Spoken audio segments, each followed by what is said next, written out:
কাপড়ে আইছি, কাপড় ঘাইমে ঘুমে শেষ, ধুয়ে দিছি।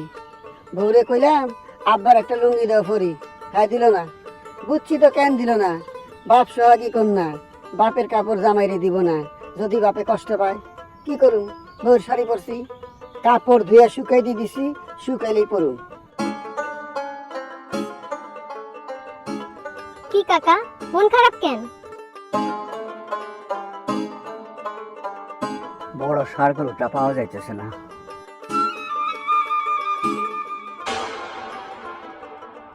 গরুর রাখাল কই? সেও নাই। রাখালও নাই, গরুও নাই, তার মানে রাখাল গরু চুরি করে নিয়ে ভাগছে। অবশ্যই রাখাল ছাড়া গরু চুরি করছে কে? এর লাগে আমি তোমার বান্ধবীরে কইছিলাম আমরা দুজন এনে থেকে যাই। আব্বার এত জমি জমা, গোয়াল ভরা গরু, পুকুর ভরা মাছ, উনি এই বয়সে এগুলা সামলাবার পারবো?